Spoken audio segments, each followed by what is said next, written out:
welcome to History of Psychology. So I'm just going to give you a really brief rundown, starting week one, of some of the things that usually either trip students up, make them a little anxious, or things like that, so that going into this weekend when you're doing a lot of your work, hopefully we can settle in and not worry too much. So the biggest thing is every week there's going to be a reflection, and the reflection is really where I'm looking to see your thinking in this course. So there's kind of three main goals. Three things I really want you to practice. So one is I don't want you to be great at the reflection day one. I want you to be great at the reflection at the end of the class. So we're going to work and develop your skills on these things as we go along. So they don't all have to be 100% stellar and perfect. The other thing is that they don't have to be perfectly polished and pretty. I'm not looking for the best wording and paragraphs and things like that. I'm looking for stream of consciousness. So a couple things, the three main things I'm wanting you to practice are really that writing is a form of thinking. And so writing out what you're thinking for the course, putting all of that stuff together, realizing that you're making some claims and arguments and that you have your own voice and that you have your own ideas and opinions on these topics and on what's going on. And that's really what I'm searching for. I don't mind if that stream of consciousness is really messy. As somebody with ADHD myself, if you happen to have a messy way of kind of getting in that stream of consciousness, working at the thing, totally fine. You can even submit it as a video if you'd rather talk it out rather than writing, because again, writing and talking, writing and speaking are just ways of thinking, and it's figuring out the information. And that's really what I'm wanting us to practice, is how do we wrap our minds around these and how do we have some of that deeper critical thinking in there. The second thing I want you to practice is citing resources. So if you're putting in quotations in there, if you're talking about a particular reading, I want you to start citing it in APA. It doesn't have to be perfect. I'm not going to nitpick where your commas are or your periods are or things like that. But I am going to look to see if you cited it in text and then gave me a bibliography. So make sure to kind of cite everything. Now, in terms of the grading scheme, you get full points if you develop a couple claims and do a little bit of deeper analysis. So a little bit more than just a summary of what was going on. I want you to really think and connect this. So that critical thinking piece. The second piece is you have to cite and use resources from both the class. So the lecture, the readings, what other people were saying in the readings, anything like that is totally fine.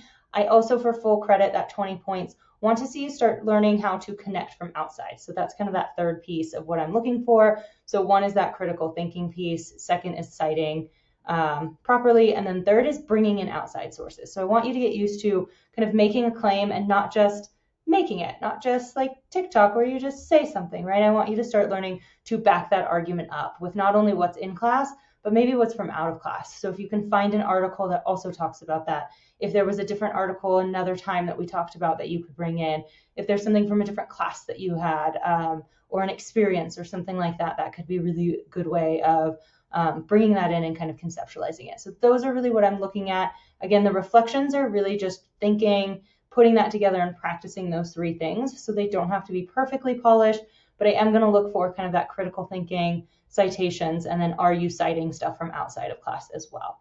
Other than that, lectures, usually pretty easy. Hopefully, if you've already done them, you've seen those lecture quizzes. This is probably the most intense lecture quiz with a little bit of writing in there. Most of them are going to be pretty easy. The annotations, you do have to annotate every single reading in order to get those kind of quality annotations in there. That does include the syllabus on this first week, so make sure to annotate that as well. Big things about the class, kind of what I'm looking for is I'm looking to practice your skills. I'm looking for you to become better writers.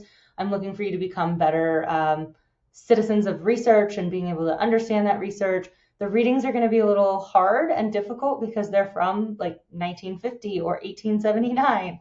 I want you to get better at that. So I don't need you, again, to be perfect at any of this, at interpreting those readings, at all of these critical thinking pieces right away. That's the development of the class. If you're perfect right now, there's really no point to take the class. So we're going to work on those skills and get you better at that throughout the semester. There is a big project, but I'm going to come back and talk about that kind of week 3, not right now when you're a little bit more ready for it. But yeah, this is a capstone course. And so capstone courses, we are required to check whether or not you have mastered the skills from CO1 through like CO5 or CO7. It's in the syllabus.